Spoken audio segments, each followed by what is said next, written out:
እሺ እግዚአብሔር አምላክ ለዚህ ሰዓት ለዚህ ዕለት ጠብቆ ስላደረሰን ክብር ምስጋና ለእርሱ ይሁን። ከባለፈው ሳምንት 15 የቀጠለውን ትምህርት ዛሬ እንደ እግዚአብሔር ፈቃድ እንቀጥላለን። ለማስታወስ ያህል በባለፈው ጊዜ ያው እየተመለከትን የነበርነው ስርዓተ ቅዳሴን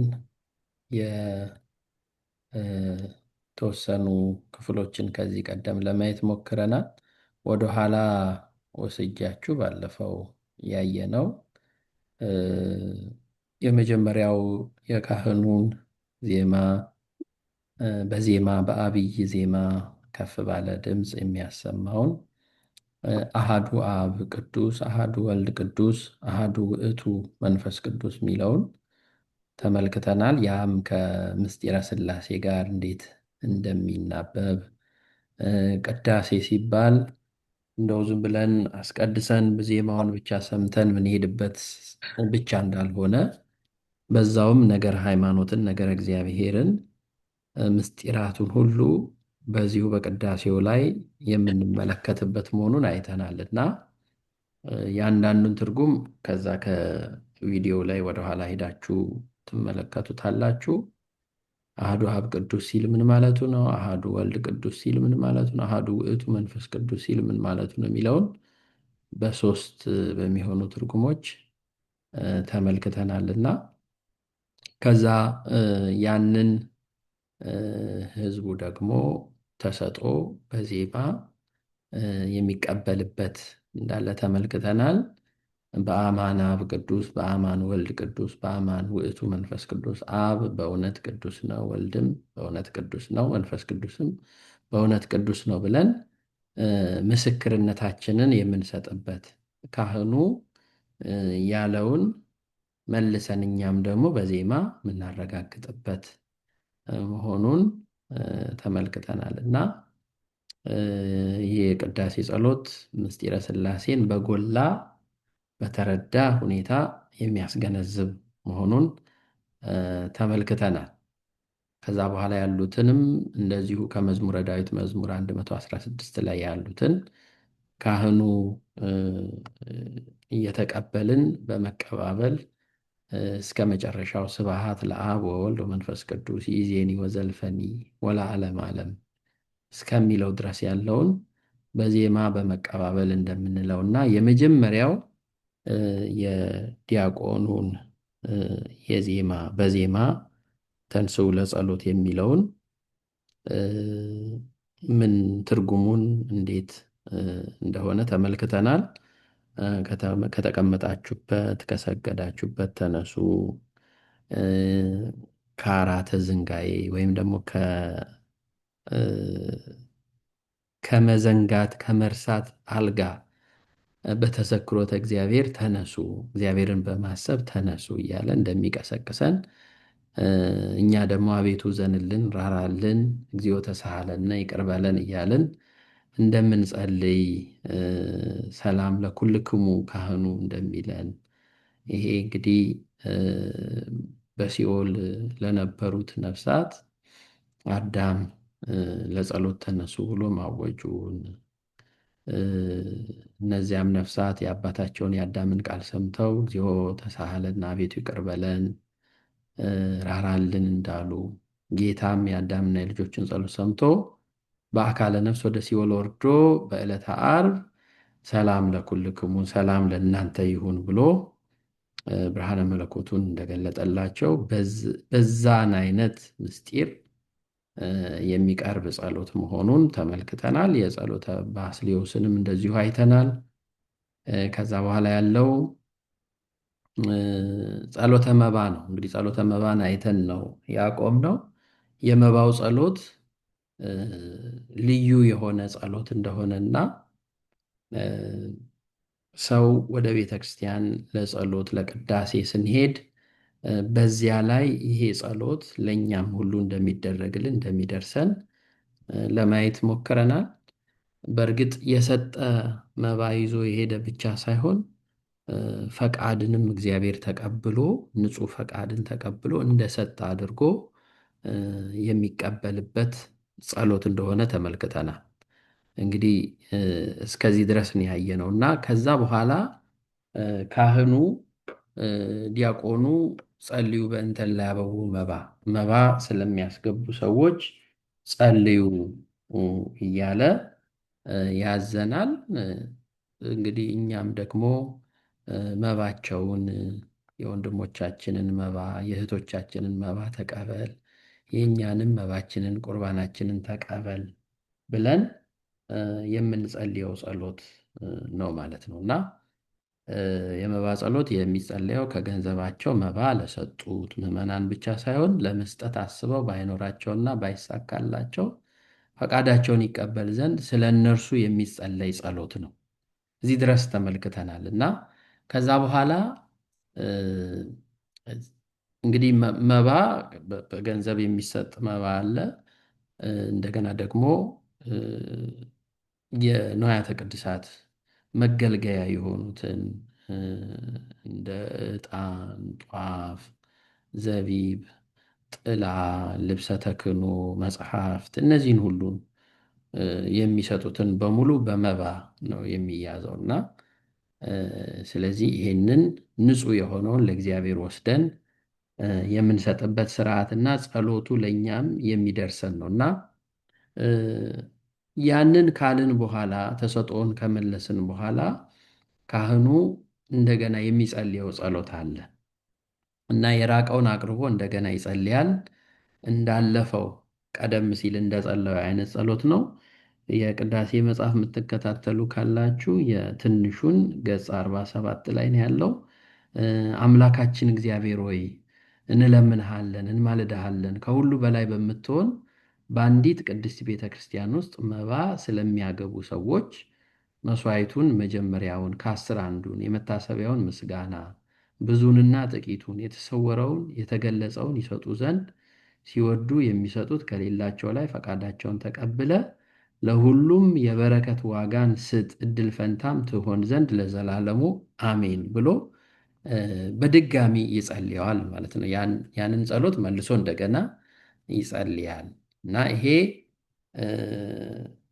እንደ ጸሎቱ አኮቴቱ 5500 ዘመን ርቀን የነበርነውን አሁን እንዳቀረበን በአዳም ምክንያት የሰው ልጅ ከእግዚአብሔር ጋር ተጣልቶ ርቆ እንደነበረና በዳግማዊ አዳም በክርስቶስ ደግሞ እንደቀረብን ሞታችን ሁሉ እንደተሻረልን ክብርን እንዳገኘን ከጨለማ ወደሚደነቅ ብርሃን እንደመጣን ለማጠየቅ መልሶ ያንኑ ጸሎት ካህኑ ደግሞ ይጸልይልናል ማለት ነው። ብዙ ጊዜ አንሰማውም፣ ግን በውስጥ በለሆሳስ በቀስታ በድጋም በመድገም ካህኑ ይህንን ጸሎት ይጸልያል ማለት ነው እና ትርጉሙ ምስጢሩ ርቀን ነበረ፣ ከገነት ተባረን ነበረ። ዳግመኛ ከተባረርንበት ገነት መመለሳችንን ርቀን የነበርን ሰዎች መቅረባችንን ከ5500 ዘመን በኋላ ያም የሆነው ምክንያተ ድኅን በሆነችው በእመቤታችን አማላጅነት፣ እናትነት፣ በክርስቶስ ደግሞ አዳኝነት መቅረባችንን ለማጠየቅ ነው። ከዚህ በኋላ ወደ ቀጣዩ ጸሎት ነው የምናልፈው። ይህንንም እንዲሁ ገጽ 47 ላይ ነው የምናገኘው። ጸሎተ እንፎራ ይባላል ወይም የህብስት ጸሎት በመባል ይታወቃል። ተንሥኡ ለጸሎት ብሎ ዲያቆኑ በአጠር ባለ መልኩ ይለናል። እንግዲህ ብዙ ጊዜ ነው ተንሥኡ የሚባለው። በየቅዳሴው መሃል ያቺ 3 ሰዓት እስክታልቅ ድረስ ዲያቆኑ ያስታውሰናል። ቅድም እንዳልኩት የዘነጋን ሰዎች አእምሯችን በሌላ ሐሳብ ውስጥ የተዋጠ ሰው ካለ ወደ ህሊናችን እንድንመለስ ምክንያቱም ከዚህ ቀደም ስንማር ጸሎተ ቅዳሴ ማለት መቅደሱ እንደ ቀራንዮ ክርስቶስ የተሰቀለበት ቀራንዮ፣ ቤተልሔም ደግሞ የተወለደበት ክርስቶስ እና በዛ በቀራንዮ እናቱ እመቤታችን ቅዱስ ዮሐንስ ጋር ሆና በመስቀል ላይ የተሰቀለውን ልጇን እያየች ስታነባ በትኩረት አንጋጣ እየተመለከተች ስታለቅስ እንደነበረ ሁሉ እኛም በዛች በ3 ሰዓት የተደረገውን ድህነት ልክ እዛ ቀራንዮ ላይ እንዳለን ሆነን ክርስቶስን መስቀል ላይ እያየነው እንደሆነ በአይነ ሕሊናችን ተስሎ በዛ ልክ እንድናስቀድስ ጸሎቱ እንድንካፈል ስለሚያስፈልግ ሁልጊዜ ዲያቆኑ ተንሥኡ ለጸሎት ይለናል እና ይቀሰቅሰናል። ለዛም ነው ቆመን ቅዳሴ ላይ ቁጭ ማለት አይቻልም፣ መተኛት አይቻልም፣ ሌላ ነገር ማድረግ አይቻልም የሚባለው። ያቺ በዕለተ ዓርብ በቀራንዮ አደባባይ ክርስቶስ በመስቀል ላይ ተሰቅሎ እኛ ቁጭ ብለን ማየት የለብንም፣ ወይም ተኝተን ወይም እያወራን ሌላ ነገር ማድረግ የለብንም እና ያ ሰዓት ስለሆነ ልዩ ሰዓት ስለሆነ ይህን ጸሎትም ስንጀምረው አይተናል። ሚመጠን ግርምት ዕለት የሚል ልዩ ቀን መንፈስ ቅዱስ ከሰማይ ሰማያት የሚወርድባት ራሱን የሚያከብርበት ልዩ ሰዓት ነው እያለ እንደተናገረው ሁሉ በዚህ ልዩ ሰዓት በተመስጦ መሆን ያስፈልጋል እና ይሄ ጸሎተ እንፎራ የግሪክ ቃል ነው። እንፎራ የሚለው መስዋዕት ማለት ነው። ወይም ደግሞ ህብስት ብለን የምንጠራው በኋላ ግን ወደ እውነተኛው ወደ አማናዊ ወደ ክርስቶስ ስጋ ወይኑ ደግሞ ወደ አማናዊ ወደ ክርስቶስ ደም የሚቀየርበት ነውና ይሄ ጸሎት በትሁት ወይም ደግሞ ዝግ ባለ በለሆሳስ ድምፅ የሚባል ጸሎት ነው። ያም መባሉ መንፈስ ቅዱስ ሲወርድ ህብስቱ ሲለወጥ ላለመታወቁ ወይንም የማይመረመር ምስጢር መሆኑን ለማስታወስ ነው። እንዴት ነው? የቱ ጋር ነው የሚቀየረው? ህብስቱ ወደ እውነተኛ ወደ ክርስቶስ ስጋና ደም የሚለውን አናውቀውም። ይሄን መንፈስ ቅዱስ ነው የሚያደርገው ማለት ነው። መቀየሩ ይቀየራል፣ ምንም ጥርጥር የለውም። ግን በረቀቀ ጥበብ እግዚአብሔር ባወቀ ምስጢር በሆነ መልኩ ህብስቱ ወደ እውነተኛ ወደ ክርስቶስ ስጋ ወይኑ ደግሞ ወደ ክርስቶስ ደም ይቀየራል እና ጸሎተ እንፎራ አናፎሪዮ የሚል የግሪክ ከዛ ግስ የተገኘ ነው። ማቅረብ ወይም ማንሳት ነው። መስዋዕትን በእግዚአብሔር ፊት ወይም በመሰዊያው ላይ ማቅረብ፣ ህብስቱን ስጋውን ያንን ህብስት ማቅረብ፣ ለእግዚአብሔር ማቅረብ። እንፎራ ማለት ጸሎት ነው እና በዚህ ጸሎት ላይ እማሬ ወይም ደግሞ ቡራኬዎች አሉት ማለት ነው። እማሬ ማለት ምልክት ነው፣ ማመልከት ነው፣ ፖይንት ማድረግ ነው። ግን በዚህ ጸሎት ላይ ካህኑ ይህንን ጸሎት ሲጸልይ ጸሎቱን እናየዋለን፣ ይባርካል። ህብስቱን ሲል ወደ ህብስቱ እጁን ያደርጋል፣ ወይኑ ሲል ወደ ወይኑ፣ ታቦቱ ሲል ወደ ታቦቱ እማሬ እያደረገ እያመላከተ ይባርካል ማለት ነው በዚህ ጸሎት ላይ። እስቲ ጸሎቱን እንየው። ምን ይላል? ብዙ ጊዜ ትሰሙታላችሁ። መምህሬ ኦ ሊቄ ኢየሱስ ክርስቶስ ሱታፌ ቀዳማዊ ቃለ አብ ንጹሕ ወቃለ መንፈስ ቅዱስ ማሕያዊ። መምህሬ ኢየሱስ ክርስቶስ ወይ ከቀዳማዊ አብ ጋር አንድ ንጹሕ የሚሆን የአብ ቃል የማሕያዊ መንፈስ ቅዱስም ቃል ከሰማያት የወረድክ የሕይወት ህብስት አንተ ነህ። ተመልከቱ። መምህሬ ኢየሱስ ክርስቶስ ሆይ ከቀዳማዊ አብ ጋር አንድ የምትሆን ንጹሕ የሚሆን የአብ ቃል የማሕያዊ መንፈስ ቅዱስም ቃል ከሰማያት የወረድክ የሕይወት ህብስት አንተ ነህ። ጌታችን አምላካችን መድኃኒታችን ኢየሱስ ክርስቶስ መጽሐፍ ቅዱስ የያዛችሁ ካላችሁ የዮሐንስ ወንጌል ምዕራፍ 6 ቁጥር 35ን አዘጋጁና ታነቡልናላችሁ። ከሰማያት የወረድክ የሕይወት ህብስት አንተ ነህ። የሚያነብልን ሰው ካለ የዮሐንስ ወንጌል ምዕራፍ 6 ቁጥር 35 ላይ ይህንን ቃል እናገኘዋለን። ከሰማያት የወረድክ የሕይወት ህብስት አንተ ነህ የሚል እዚህ ጸሎት ላይ እናገኛለን። የሚያነባለ ከሌለን ያነባለሁ። የዮሐንስ ወንጌል ምዕራፍ 6 ቁጥር 35 ላይ ሌላ አንብብ። እሺ ተበበሰ እሺ አንብቢ ተበበሰላት።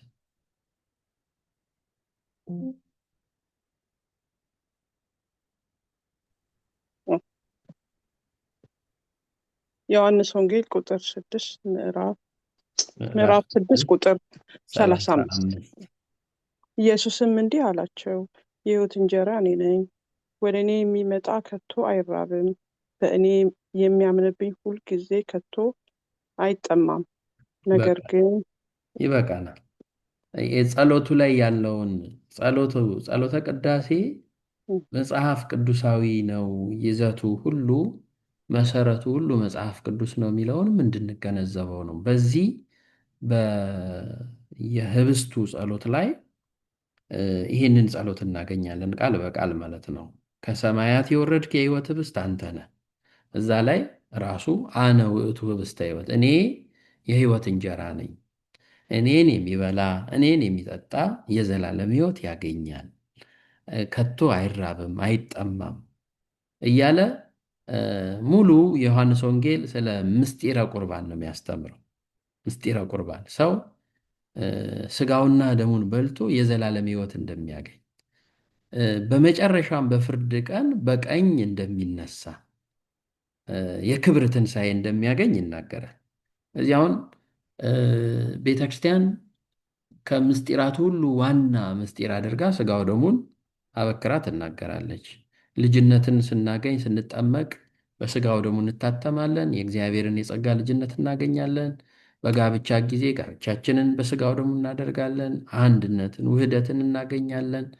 ስጋው ደሙ የምስጢራት ሁሉ መደምደሚያ ዋና አብይ ጉዳይ መሆኑን ትናገራለች። መጽሐፍ ቅዱስም ይህንን ያስረግጥልናል ማለት ነው እና ከሰማይ የወረድክ የሕይወት ህብስት አንተ ነህ፣ ስለ ዓለም ሁሉ መዳን ነውር የሌለበት መሥዋዕት እንድትሆን መናገርን አስቀደምክ። አሁንም ከበጎነት ቸርነትን እንለምናለን እንማልዳለን። ሰው ወዳጅ ሆይ ያንተ በሚሆን በዚህ ታቦት ላይ መንፈሳዊ ታቦት ላይ ቅድም እንዳልነው እማሬ ያለው ብለናል። በዚህ ብሎ ያመላክታል ማለት ነው። እማሬ የምለው ይሄን እዚህ ላይ የተጻፈው ያመለክታል። ባኖርላው ላይ ባኖር ነው ህብስት ደግሞ ይልና ህብስቱን ደግሞ ይባርካል። ህብስት ላይ በዚህ ጽዋ ላይ ብሎ ደግሞ ጽዋውን እንደዛው ፊትህን ግለጽ፣ ይህንን ህብስት ባርከው ይልና ይባርካል። ካህኑ ቀዳሹ ዋናው ካህን በህብስት ላይ ይህንንም ጽዋ አክብረው፣ በጽዋው ላይ ሁለቱንም አንጻቸው፣ ንጹሕ ስጋህን ይሆን ዘንድ ለውጠው፣ ጽዋ ውስጥ የተቀዳውንም ወይን የከበረ ደም ይሁን፣ ለሁላችንም ያረገ ለነፍሳችን ለስጋችን ለልቡናችን ፈውስ ይሆን ዘንድ አምላካችን ክርስቶስ የሁላችን ንጉሥ አንተ ነህ። ከፍ ያለ ምስጋናና ክብርን ስግደትን ላንተ እንልካለን። ቸር ከሚሆን ከሰማይ አባት ጋር ከአንተ ጋር ከሚተካከል ከማያዊ መንፈስ ቅዱስ ጋር ዛሬም ዘወትርም ለዘላለሙ። ተመልከቱ፣ ምስጋናው የጸሎት ሁሉ መደምደሚያ ለአብ ለወልድ ለመንፈስ ቅዱስ እኩል የሆነ ምስጋና ነው የሚቀርብላቸው። ሁሉንም ጸሎቶች መመልከት ትችላላችሁ። ልክ እዚህ ላይ እንዳለው ማለት ነው። ቸር ከሚሆን ከሰማይ አባት ከአብ ጋር ከአንተ ጋር ከሚተካከል ከማያዊ መንፈስ ቅዱስ ጋር ስለ ወልድ ስለ ልጁ ስለ ኢየሱስ ክርስቶስ እየተናገረ ስለሆነ አብና መንፈስ ቅዱስ ከወልድ አይለዩም ማለት ነው እና በእንዲህ ባለ መልኩ የሚጸለይ ጸሎት ነው ጸሎተ እንፈራ የመስዋዕት ጸሎት እና ይህንን ጸሎት ካደረሰ በኋላ ካህኑ እኛ ብዙ ጊዜ የማንሰማው ግን ካህኑ የሚጸልየው ጸሎተ መግነዝ አለ። ይህንንም በቅዳሴው መጽሐፍ ገጽ 48 ላይ ነው የምትመለከቱት። እንግዲህ ይሄ ምስጢር ስላለው ወደዚህ እናመጣዋለን። የማንሰማበት ምክንያት ያው ካህኑ የሚጸልየው ጸሎት ስለሆነ ነው። ለምሳሌ እ፣ ቅዳሴ የዝግጅት ክፍል ላይ ብዙዎቹን አንሰማቸውም ከጸሎተ ንስሐ ውጪ ማለት ነው። ካህኑ ለዝግጅት ንዋያተ ቅድሳቱ ላይ፣ አልባሳቱ ላይ፣ ያንዳንዱ ነገር ላይ የሚያደርሳቸው ጸሎት ብለን እንደተመለከትነው ሁሉ ወደ እኛ ሲመጣ ግን ጸሎተ ንስሐን ብቻ ነው የምንሰማው። ልክ እንደዛ ሁሉ እንደዚህ በውስጥ ዋናው ካህን የሚጸልያቸው ጸሎቶች አሉ እና ይሄ ጸሎተ መግነዝ ነው። ህብስቱ የክርስቶስ ምሳሌ ነው ብለናል። ደግሞ አማናዊ መለኮት የተዋሃደው ነፍስ የተለየው ስጋውና ደሙ ነው የምንቀበለው።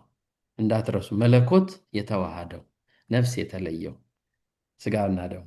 ስለዚህ ካህኑ ህብስቱን ጽዋውን በማይፈዳት ባለፈው ስንማር ማይፈዳት ብለን ያልናቸው ነገሮች አሉ፣ እንዳትረሱ። እነሱን ባለፈው ስንናገር ነበርና አንዳንድ ንዋያተ ቅድሳት ስሞች እንዳላቸው አይተናል እና እነሱን መርሳት የለባችሁም። ወደኋላ ከሄድን እስቲ ማየት እንችላለን።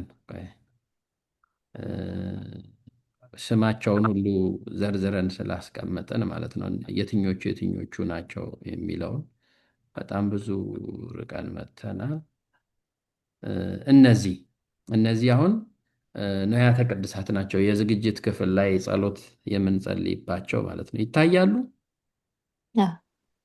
አይደል? አዎ። እና ጸሎተ መግነዙን ስናደርስ ካህኑ ሲያደርስ እነዚህን በማይፈዳት ካለበሰ በኋላ ህብስቱን ጽዋውን በማይፈዳት ማይፈዳት ማለት እነዚህ ናቸው። በተለያየ ከለር ያሉ ግን ብዙ ጊዜ ነጭ ነው የሚሆነው። እያለበሰ የሚጸልየው ጸሎት ነው። ጸሎቱን እናየዋለን። ምን ይላል ካህኑ? ይህንን እያደረገ ህብስቱና ጽዋውን በማይፈድ ሲሸፍን ይህንን የመግነዝ ጸሎት ይበል ይላል። 3 መዓልት 3 ሌሊት በውስጡ በኖርህበት መቃብር አምሳል በዚህ በተባረከ ጻሕል ላይ አኖርን። እጆቼንም ሥጋህን እንደገነዙት እንደ ዮሴፍና እንደ ኒቆዲሞስ እጆች አድርጋቸው። በወዲያውም እረፍትን ክብርን ከአብና ከወልድ ከመንፈስ ቅዱስ እንዳገኙ ዛሬም ዘወትርም ለዘላለሙ እያለ ይጸልያል። ካህኑ የዮሴፍና የኒቆዲሞስ ምሳሌ ነው። ማይፈዳቱ ደግሞ እነዛ ጨርቆቹ የመግነዝ ምሳሌ ናቸው። ጻሕሉ ደግሞ የመቃብሩ ምሳሌ ነው። ህብስቱ ደግሞ የጌታ ምሳሌ ነው ማለት ነው እና ልዩ በሆነ ምስጢር የሚደረግ ጸሎት ነው። አሃዱ ተብሎ ልክ ስግዱ እስኪባል ድረስ ክፍት ነው የሚሆነው። ግን ከዛ በኋላ ግን ይሸፈናል። ከዛ ደግሞ ፍሬ ቅዳሴ ላይ ደግሞ እንደገና ይከፈታል ማለት ነው እና ይሄ ሁሉ ምስጢር አለው። እስካሁን መገለጡ እስከ ስገዱ እስኪባል ድረስ መገለጡ በመልከ ጼዴቅ ዘመን በህብስተ አኮቴት በጽዋ በረከት ምስጢረ ቁርባን ይፈጸም ስለነበረ ባለፈው ስለ ምስጢረ ቁርባን ስንማር ታሪካዊ ሁኔታውን ስንመለከት በብሉይ ኪዳን መልከ ጼዴቅ የተባለው የእግዚአብሔር ሰው ካህን ለአብርሃም በህብስትና በጽዋ በረከት ያስታኩት እንደነበረ ተመልክተናል እና ያንን ዘመን ለማስታወስ ነው። ከዛ በኋላ ስገዱ ከተባለ በኋላ መሸፈኑ ደግሞ ከመልከ ጼዴቅ እስከ ክርስቶስ ድረስ ምስጢረ ቁርባን እንዳልነበረ መሰወሩን፣ ከዛ ደግሞ በሐዲስ ኪዳን ደግሞ ፍሬ ቅዳሴ ላይ ይገለጣል። ክርስቶስ በቀራንዮ ለሁሉም ለዓለም ሁሉ መስዋዕት ሆኖ እንደቀረበ ምሳሌነት አለው ማለት ነው እና ይሄ እንግዲህ ልዩ ምስጢር ነው ማለት ነው እና የቅዳሴ ጸሎት ትኩረቱን የሚያደርገው ከመጀመሪያው ጀምሮ እስከ ፍጻሜው ድረስ በክርስቶስ ላይ። እንግዲህ ኦርቶዶክሳዊ ተዋሕዶ ቤተክርስቲያን ስለ ነገረ ክርስቶስ እንዴት አድርጋ እንደምታስተምር ወይም ደግሞ ክርስቶስን እንዴት እንደምትገልጠው ቅዳሴውን ብቻ መማር፣ ቅዳሴውን ብቻ ማወቅ በቂ ነው። ስለዚህ ከቤተልሔም ከተወለደበት ቤተልሔም ዓለምን እስካዳነበት ቀራንዮ ድረስ ያለውን ጉዞ በአይነ ሕሊናችን እያየነው እየተረዳን የተደረገውን ነገር እያስተዋልን እንድንሄድ የሚያደርገን ነው ጸሎተ ቅዳሴ ማለት ነው። ለዛ ነው ባለፈውም እንዳልኩት እንገባለን፣ እንወጣለን። ቅዳሴ ገቡ፣ ቅዳሴ ወጡ ነው የሚባለው። ቅዳሴ ልንገባ ነው፣ ቅዳሴ ልንወጣ ነው። ከጨረስን ገብተን የምንወጣበት ነው ማለት ነው። የሚቀጥል ነው። ቅዳሴው ሰማያዊ ነው።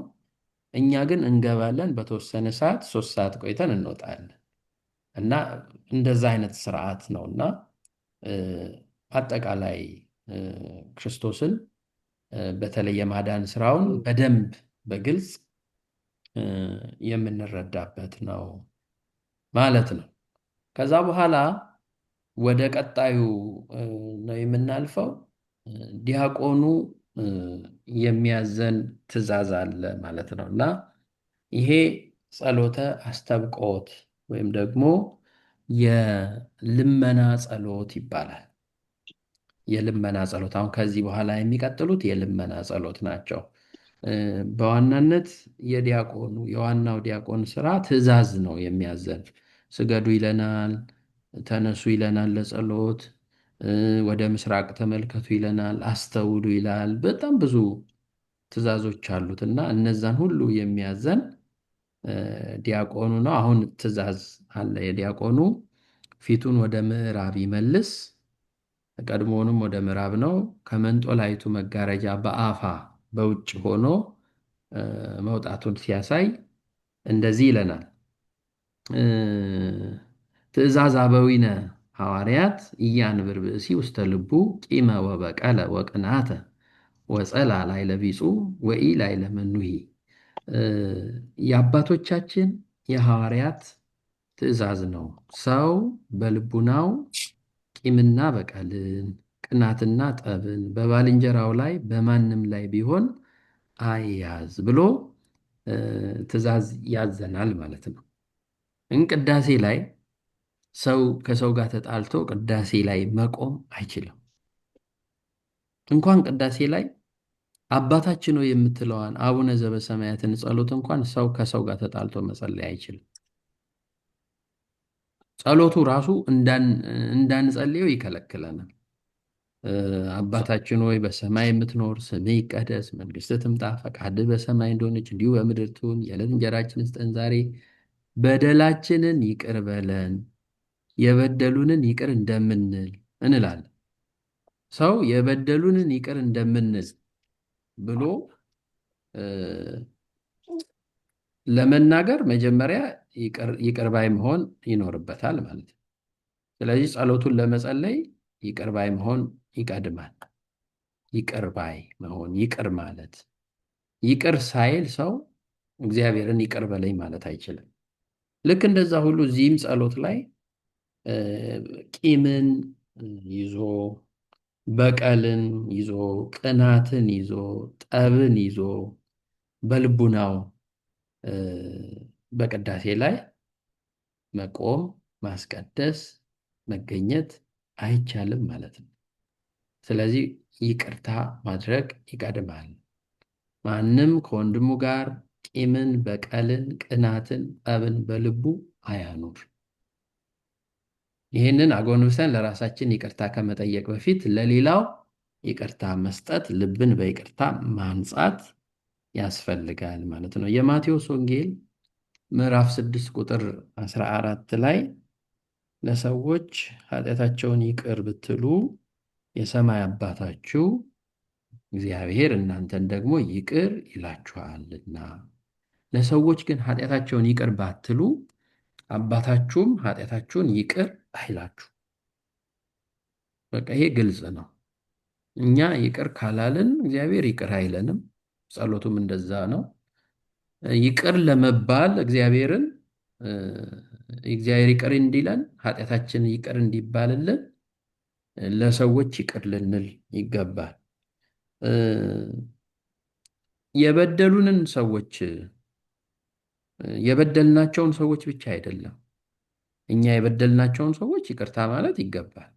ግን የበደሉንን ሰዎች እኛን የበደሉንን ሰዎች ይቅር ልንላቸው ይገባል። ስለዚህ አንዳንዶቻችን እንደውም ቤተክርስቲያን ውስጥም በቂም በበቀል ውስጥ ልንሆን እንችላለን። እዛው የተጣላነውንም ሰው እያየን መጥፎ ነገርም ልንመኝ እንችላለን፣ ልናስብ እንችላለን። ግን ከስርዓት ውጭ ነው። እግዚአብሔር ፊት ስንቆም፣ ቀራንዮ መስቀሉ ፊት ስንቆም እንደ እመቤታችን እንደ ቅዱስ ዮሐንስ ሆነን በዕለተ ዓርብ የተከናወነውን ነገር በዛ አይነት ፍቅር፣ በዛ አይነት ትሕትና፣ በዛ አይነት ንቃት ልንቆም ልናስቀድስ ይገባል እንጂ በቂም በበቀል በቅናት በጠብ በልቡናችን ይዘን ለዛ መሆን አይፈቀድልን። ይህን ማስተዋል ያስፈልጋል እና ይሄ ትእዛዝ የሐዋርያት ትእዛዝ ነው። ሐዋርያት ከጌታ የተሾሙ የመጀመሪያዎቹ አባቶች ጳጳሳት ናቸው።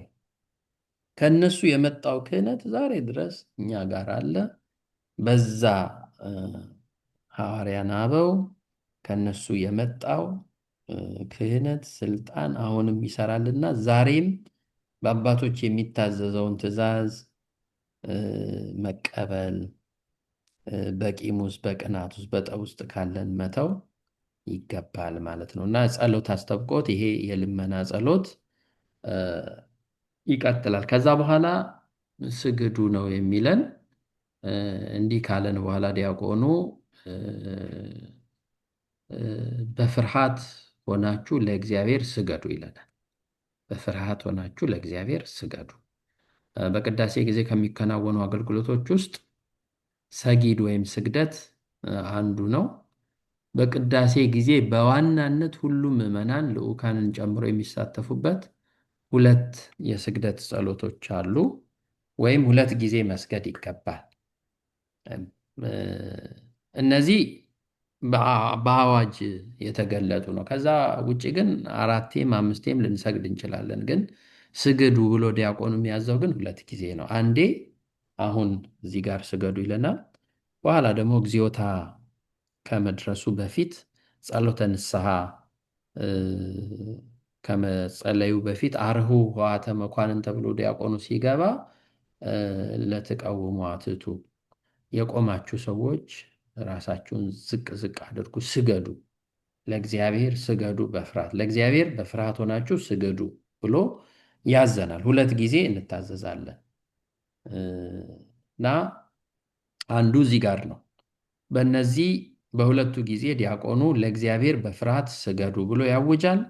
ሕዝቡም ቅድሜከ እግዚኦ ንሰግድ ወንሴብሐከ፣ አቤቱ በፊትህ እንሰግዳለን እናመሰግንሃለን ብለው ይሰግዳሉ። በጣም አንዳንድ ሰዎች እንደው ሕመም ላይ ያሉ ለመስገድ የማይችሉ በዕድሜም በበሽታም በተለያየ ምክንያት ላይ ያሉ ሰዎች ካልሆኑ በስተቀር ስገዱ እየተባለ ቁጭ ማለት፣ ስገዱ እየተባለ ሌላ ነገር ማድረግ አይፈቀድም እና አንዳንድ ሰው እንደ እረፍት የሚያየው ሰው አለ፣ ወይ እንደ ብሬክ የሚያየው ሰው አለ። ያ እንደዛ አይደለም። እንደውም በፍርሃት ሆናችሁ ለእግዚአብሔር ስገዱ። ዲያቆኑም ለእግዚአብሔር በፍርሃት ሆናችሁ ስገዱ ይላል። እኛም ደግሞ በፍርሃት ሆነን በፊትህ እንሰግዳለን እናመሰግናለን ብለን እንመልሳለን እና ይሄ ስግደት ካደረግን በኋላ ምንሰግደው ለእግዚአብሔር ነው። ሁለት ጸሎቶች፣ ጸሎት አስተብቆት፣ ሁለት የልመና ጸሎቶች ይካሄዳሉ። እነሱን ጸሎቶች እንመለከታለን። አንደኛው ፍትሐት ዘወልድ ይባላል። ፍትሐት ዘወልድ። ሁለተኛው ደግሞ በእንተ ቅድሳት ይባላል። ፍትሐት ዘወልድን ሁለተኛው ካህን የሚያነበው ጸሎት ነው። በእንተ ቅድሳት የሚባለው ደግሞ በዲያቆኑ የሚነበብ ወይም የሚጸለይ ጸሎት ነው እና ሁለት ጊዜ ነው የምንሰግደው። አንደኛው ፍትሐት ዘወልድ ላይ፣ ሁለተኛው ጸሎተ ንስሐ ላይ። በዛውም እንድታዩት ነው። እዛ ላይ ስግዱ ለእግዚአብሔር በፍርሃት በቅዳሴ ስግደት ከሚደረግባቸው ሁለት ጊዜያት አንዱ ይህ ነው።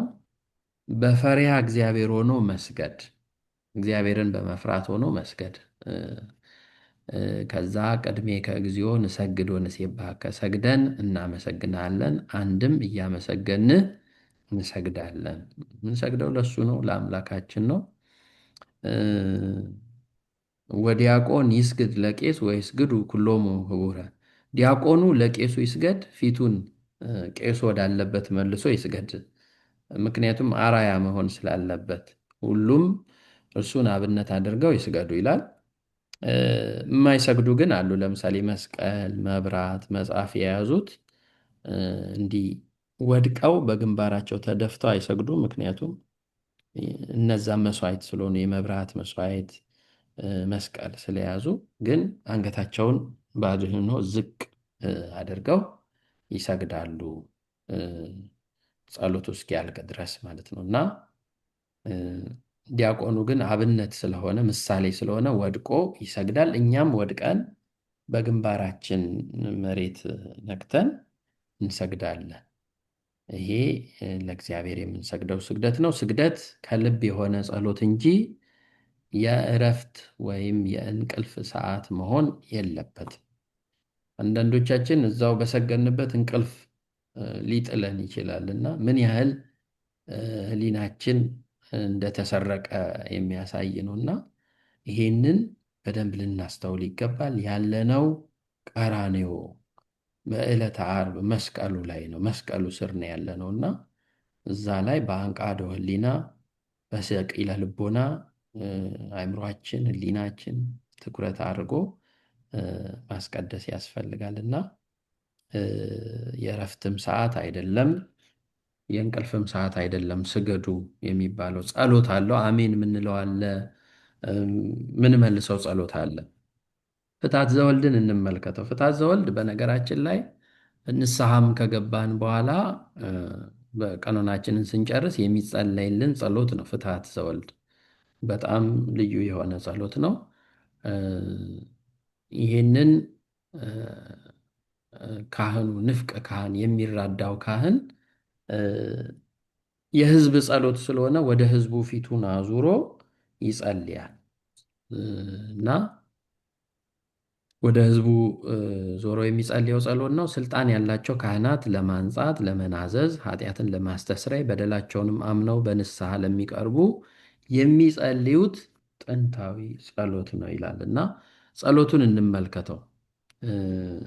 ሰዓት አለና አቤቱ ጌታችን ኢየሱስ ክርስቶስ ወልድ ዋህድ የእግዚአብሔር አብ ቃል ማሕየዊት መድኃኒትን በምትሆን በሕማም ከኛ የኃጢአታችንን ሁሉ ማሰሪያ ያጠፋ ንጹሐን በሚሆኑ ደቀ መዛሙርትና በንጹሐን አገልጋዮች ፊት እፍ ያልህባቸው መንፈስ ቅዱስን ተቀበሉ። ይቅር ላላቻቸው ኃጢአታቸው ይቀርላቸዋል፣ ይቅርም ላላቻቸው ኃጢአታቸው አይቀርላቸውም ያልካቸው። ይሄ ለሐዋርያት ስልጣን የሰጣቸው የማሰር የመፍታት፣ በምድር ያሰሩት በሰማይ በምድር የፈቱት በሰማይ ተፈታ። የዮሐንስ ወንጌል ምዕራፍ 20 የማቴዎስ ወንጌል 18 16 ላይ የተጻፈ ነው እና እንቀጥል። አሁንም በክብርት ቤተ ክርስቲያን ሁል ጊዜ የክህነትን ስራ ለሚሰሩ ለንጹሐን አገልጋዮች አቤቱ አንተ ክህነትን በምድር ላይ ኃጢአትን ይቅር ይሉ ዘንድ የበደልንም ማሰሪያ ሁሉ ይፈቱ ዘንድ አሁንም አቤቱ ሰው ወዳጅ ሆይ ዳግመኛ ከቸርነት እንለምናለን እንሻለን። ስለ እነዚህ እያለ ስለ ወንዶቹ በዛ በቅዳሴው ላይ ስላሉት ወንዶቹ ብቻ አይደለም፣ ስለ ሴቶቹ ባሮችህ አባቶቼና ወንድሞቼ እህቶቼም ደካማ ስለመሆን ስለ እኔም ስለ ባሪያ ስለ ራሱ በቅዱስ መሠዊያ ፊት ራሳቸውን ዝቅ ስላደረጉ ሰዎች የምሕረትን ጎዳና ጥረግልን፣ የኃጢአታችንንም ማሰሪያ ሁሉ ፈጽመ አጥፋልን። አቤቱ አንተን ብንበድል በማወቅ ወይም ባለማወቅ በተንኮልም ቢሆን በልቡና ክፋትም ቢሆን በመስራትም ቢሆን በመናገርም ቢሆን በእውቀት ማነስም ቢሆን የሰውን ድካሙን አንተ ታውቃለህና ቸር ሰው ወዳጆ የፍጥረት ሁሉ ጌታ አቤቱ የኃጢአታችንን ስርየት ስጠን፣ ባርከን፣ አክብረን፣ ነፃም አድርገን፣ አንጻን፣ የተፈታን ነፃ የሚወጣን አድርገን፣ ሕዝብህን ሁሉ ፍታቸው፣ ስምህን መፍራትን የተመላን አድርገን፣ ቅዱስ ፈቃድህንም በመፍራት አጽናን እያለ ቸር ሆይ ጌታችን አምላካችን መድኃኒታችን ኢየሱስ ክርስቶስ አንተ ነህና ምስጋናና ክብርን ላንተ እናቀርባለን። ይሄ ለወልድ ለኢየሱስ ክርስቶስ ነው። ከዛ በኋላ ለአብ ደግሞ ሰማያዊ ከሚሆን ከቸር አባት ጋራ ማህያዊ ከሚሆን ከመንፈስ ቅዱስ ጋራ ትክክል የሚሆን ዛሬም ዘወትርም ለዘላለሙ። ተመልከቱ፣ ጸሎቱ ሁሉ ለአብ ለወልድ ለመንፈስ ቅዱስ እኩል የሚቀርብ ጸሎት ነው እና ፍትሐት ዘወልድ ይህንን ይመስላል ማለት ነው። ይሄ በንፍቅ ወይም በሁለተኛው ካህን የሚጸለይ ጸሎት ነው። በአጭሩ በዚህ ጸሎት ውስጥ የተካተቱት ምን ምን ነገሮች ናቸው? አንደኛው በማወቅ ወይም ባለማወቅ የተሰራውን የሕዝቡን ኃጢአት ይቅር ይል ዘንድ ይምር ዘንድ። ሰው አውቆ ኃጢአት ይሰራል፣ አንዳንዴ ደግሞ ሳያውቅ ይሰራል። አውቆም የሰራውን ሳያውቅም የሰራውን ይቅር እንዲለው እግዚአብሔርን የሚጸልይ የሚለምን አስተብቆት ጸሎት አስተብቆት የልመና ጸሎት ነውና በማወቅም ባለማወቅም የሚሰራውን ኃጢአት ይቅር እንዲል ነው። ስለ ንስሐ ስንማር ሰው ንስሐ ሲገባ በማሰብ በመናገር በድርጊት በማወቅ ባለማወቅ እና በድፍረት የሚሰራውን ኃጢአት እግዚአብሔር ይቅር እንዲለው ካህናት ኑዛዜ በሚያደርጉ ጊዜ እግዚአብሔር ይፍታ፣ በማወቅም ባለማወቅም በድፍረትም በስህተትም የሰራውን ይቅር ይበልህ ይላሉና ስለዚህ እዚህ ጸሎት ላይ ይህንን እናገኛለን። ሁለተኛው በካህኑ በትሕትና ሆኖ ደካማ የምሆን እኔን ባሪያህን ማረኝ። ስለ ሕዝቡ ብቻ ሳይሆን ስለ ራሱ ስለ ካህኑም ስለ ራሱም ደካማ ነኝ፣ እኔ ኃጢአተኛ ነኝ እና በእኔ ኃጢአት ምክንያት ሕዝብህን ይቅር ሳትል እንዳትቀር እኔንም ደግሞ ይቅር በለኝ ብሎ ስለ ራሱ ይጸልያል። ከዛ በሁሉም ቅዱሳን ቃል የሕዝቡ ኃጢአት እንዲሰረይ ደግሞ ይጸልያል። ይህንን የምናገኘው ልክ የፍትሐት ዘወልድ የሚለው ጸሎት ካለቀ በኋላ ወደ ውስጥ ገብቶ የሚጸልየው ጸሎት አለ። አግብርቲ ከእለ ተልእኩ በዛቲ ዕለት ቀሲስ ወዲያቆን ወካህናት ብሎ የሚጸልየው ጸሎት አለ። እሱ ጸሎት ቅዱሳን ነቢያትን፣ ሐዋርያትን፣ 72ቱ አርድእትን፣ 12ቱ ሐዋርያትን እነዛን ሁሉ ስማቸውን እየጠራ ይጸልያል። በዚች ቀን ያገለግሉህን ባሮችህን ቄሱንና ዲያቆኑን ካህናቱን ሕዝቡንም እኔንም ድሃውን ባሪያን ራሱን ይባርክ። የፊቱ የተፈቱትና ነፃ የወጡ የነጹ ይሁኑ። ልዩ ሶስት በሚሆኑ በአብ በወልድ በመንፈስ ቅዱስ ስም ሐዋርያት በሰበሰቧት በቅድስት ቤተ ክርስቲያን አፍ በ15ቱ ነቢያት አፍ በ12ቱ ሐዋርያት ሥልጣን አገልጋዮች በሆኑ በ72ቱ አርድእት አፍ መለኮት በተናገረ ወንጌላዊ ሐዋርያ ሰማዕት በሆነ በማርቆስ አፍ እያለ በጣም ብዙ ቅዱሳንን ይጠራል ማለት ነው እና ይሄ ፍትሐት ዘወልድ የሚባለው ጸሎት እነዚህን ሁሉ ያካትታል ማለት ነው እና ወደ ውስጥ ገብቶ ይጸልያል ንፍቁ ካህን። በመሃል ቡራኬ ያለው ቡራኬውን ግን ለዋናው ካህን ይተውለትና እሱ ጸሎቱን ግን ይጸልያል። ንፍቁ አይባርክም። ዋናው ካህን የክርስቶስ ምሳሌ ነው ብለናል። የሚባርከው ያ ዋናው ካህን ነው። ቃሉን ለእርሱ ለማሰማት ፊቱን ይመልሳል። በሥላሴ ሥልጣን ሐዋርያት ባሳመኗት ባጠመቋት በምዕመናን አማላጅነት በ15ቱ ነቢያት አዳም፣ ሴት፣ ሄኖስ፣ ቃይናን፣ መላልኤል፣ ያሬድ፣ ሄኖክ፣ ማቱሳላ፣ ላሜ፣ ኖህ፣ አብርሃም፣ ኢዮብ፣ ያዕቆብ፣ ዮሴፍ፣ ሙሴ እያለ በእነዚህ ሁሉ ይለምናል። በ12ቱ ሐዋርያት፣ በ72ቱ አርድእት፣ አበው ቅዱሳን ሀዳስ ምዕናን በምትባል አዲስ መሳሪያ በምትባል በእመቤታችን በቅድስት ማርያም ምልጃ የተፈቱ ነፃ የወጡ ይሁኑ እያለ በጣም በሚገርም ሁኔታ ይህንን ጸሎት ይጸልያል እና ፍታት ዘወልድ የሚባለው ጸሎት እነዚህን ሁለቱን ጸሎቶች ያካትታል ማለት ነው። በዋናነት በማወቅም ባለማወቅም የሰራነውን ኃጢአታችንን ይቅር እንዲለን ካህኑ ራሱ ኃጢአቱ ይቅር እንዲባልና እንደገና ደግሞ በቅዱሳን ምልጃ ኃጢአታችን እንዲሰረይ የሚጸለይበት ጸሎት ነው። ይሄ በካህኑ የሚደርስ ጸሎት ነው። ሁለተኛውና በዲያቆኑ ደግሞ የሚጸለዩን ጸሎት እናይና እንጨርሳለን። ይሄ በእንተ ቅድሳት ይባላል። በእንተ ቅድሳት የሚባለው ጸሎት ብዙ ጊዜ በዲያቆናት በዋናው ዲያቆን የሚጸለይ ጸሎት ነው እና ከሰባቱ ኪዳናት አንዱ ነው። ይሄ በእንተ ቅድሳት የሚባለው 7 ኪዳናት አሉ። ትምህርተ ኅቡዓት የሚባለው ጌታችን ለሐዋርያት ያስተማራቸው አንደኛው። 9 ኪዳናት ሁልጊዜ ኪዳን ስናደርስ የምናደርሰው ነው። 9 ኪዳናት አሉ። በመንፈቀ ሌሊት፣ በነግ፣ በሰርክ፣ በኪዳን ጸሎት የሚደርሱ። 3ኛው እግዚአብሔር ዘብርሃናት የሚባል ጸሎት አለ።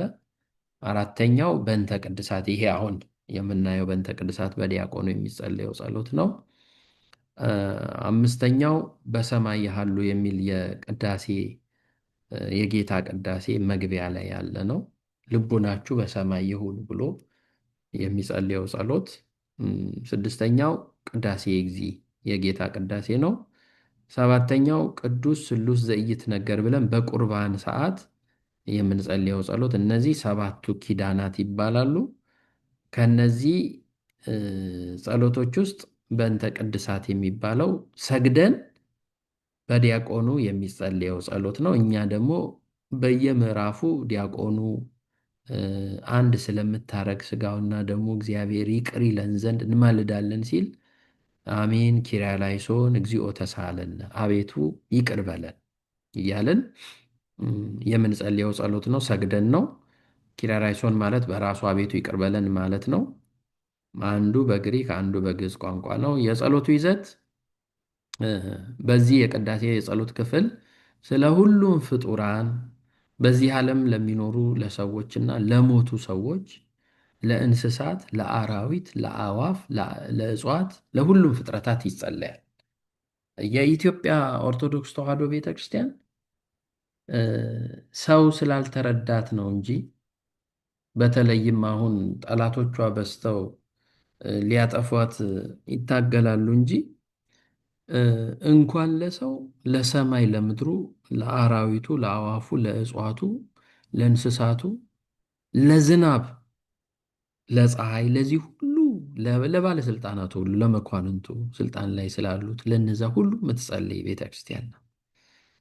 እንግዲህ ምን ያህል የልቦና መታወር እንደያዛቸው አይታወቅም እንጂ ይችን ቤተክርስቲያን ነው ለማጥፋት እንግዲህ ሌትም ቀንም የሚደክሙት እና ይቺ ቤተክርስቲያን እንደዚህም አደረጉብኝ ብላ አጠፉኝ፣ አቃጠሉኝ፣ ልጆቼን ገደሉ ብላ እንኳን ጸሎቱን አታቆምም። ቂም ይዛ ሁልጊዜም ትጸልያል። ሁልጊዜም አሁን እዚህ አሜሪካ በውጭ ስለሆነ ነው እንጂ በኢትዮጵያ እኮ ቅዳሴ በየዕለቱ ነው ያለው። በየዕለቱ በገዳማቱ፣ በየአድባራቱ፣ በየአዲስ አበባ በየቦታው ቅዳሴ አለ፣ ሰዓታት አለ፣ ኪዳን ጸሎት። እነዚህ ሁሉ ጸሎቶች 24 ሰዓት እግዚአብሔርን የምታገለግል የምታመሰግን ቤተ ክርስቲያን ናት። ግን በሚያሳዝን ሁኔታ ግን ጠላቶች ግን ተነስተውባት ይቺን ቤተ ክርስቲያን ለማጥፋት ሌትም ቀንም ይደክማሉ እና የሚገርም ነው። ይሄ በእንተ ቅድሳት የሚለው ጸሎት ብቻ እሱን እንመልከተው። በዝርዝር ስንመለከተው ስለ አንድነታችን እንማልዳለን፣ ስለ ሃይማኖታችን፣ ስለ መታገሳችን እንማልዳለን። የነቢያትን፣ የሐዋርያትን፣ የሰማዕታትን እድል ፈንታ ያድለን ዘንድ ሐዋርያት፣ ነቢያት ሰማዕታት የሚባሉት በስንክሳሩ በየመጽሐፍቱ የምናውቃቸው እነሱ የደረሱበት እነሱ እንደሆኑት እኛም እንድንሆን እግዚአብሔር ያድለን ብለን ዲያቆኑ ይጸልያል። እኛ አቤቱ ይቅር በለን አሜን ኪርያላይሶን እግዚኦ ተሳሃለን እንላለን። ከእነሱ ጋር ይቆጥረን ዘንድ እንማልዳለን ይላል። ከነቢያቱ፣ ከሐዋርያቱ፣ ከሰማዕታቱ ጋር የቤተ ክርስቲያን አገልጋዮች ስለሆኑት እንጸልያለን፣ እንማልዳለን። እነሱን ለረጅም ወራት እግዚአብሔር ዕድሜ ሰጥቷቸው እንዲያገለግሉ ሊቃነ ጳጳሳትን እንዲጠብቅ የክህነትን ስልጣን ከእነሱ እንዳያርቅ፣ ምክንያቱም ጸጋ ስለሆነ የሚሰጥ የሚገፈፍ ጸጋ ስለሆነ እግዚአብሔር ስልጣነ ክህነታቸው እንዲጠብቅላቸው ከእነሱ እንዳያርቅ፣ ስለ ቀሳውስቱ፣ ስለ ዲያቆናቱ በተልኳቸው በአገልግሎታቸው እንዲጸኑ፣ ስለ መዘምራኑ ደግሞ ስለ ባልቴቶች ረዳት ስለሌላቸው አባት እናት ስለሞተባቸው ባል ስለሌላቸው ሚስት ስለሌላቸው ስለሚታገሱ ሰዎች፣ ስለ ሕዝባውያን፣ ስለ ደናግል እንዲጠመቁ ስለ ንዑሰ ክርስቲያን ተመልከቱ። ክርስትና እንኳን ስላልተቀበሉት ስለ እነሱ ሁሉ ይጸለያል። አንድ ነገር ሳይገጥማቸው ክርስትና ሳይቀበሉ እንዳይሞቱ፣ በሽታ እንዳያገኛቸው፣ በልዩ አይነት እምነት ክህደት ውስጥ ገብተው እንዳይጠለፉ ስለ እነሱ ሁሉ እንጸልያለን። ስለ ሀገራችን ስለ ሀገራችን ስለ ኢትዮጵያ ብቻ ስለ ዓለም ሁሉ እንማልዳለን ይላል። እንደገና ደግሞ ስልጣን ስላላቸው ስለ መኳንንቱ፣ ስለ ባለስልጣኑ፣ ስለ ገዢዎቹ እግዚአብሔርን መፍራትን እንዲሰጣቸው እንማልዳለን። ደግሞ ስለተራቡ ስለተጠሙ ሰዎች፣ በየብስ በመንገድ በውሃ በባቡር በተለያየ መንገድ ላይ ስላሉ ሰዎች፣ ስላዘኑ ሰዎች፣ ስለተከዙ ሰዎች፣ በእስር ቤት ያለ በደላቸው ስለታሰሩ ሰዎች፣ ስለተማረኩ ሰዎች፣ ስለተሰደዱ ሰዎች፣ ስለሞቱ ሰዎች ረፍትን እንዲሰጣቸው እግዚአብሔር እንማልዳለን። ስለ ወንዝ ውሃ፣ ስለ ዝናብ፣ ስለ ምድር ፍሬ፣ ስለዚህ ሁሉ እንጸልያለን ይላልና በጣም የሚገርም ጸሎት ነው እና የጸሎቱ መጨረሻ ምን ይላል? በጸሎት የምንለምነውና የምንማልድ ሁላችን በሰላም በመንፈስ ቅዱስ ይጠብቀን፣ ፍቅርንም ይስጠን፣ አይነ ልቦናችንንም ያብራልን፣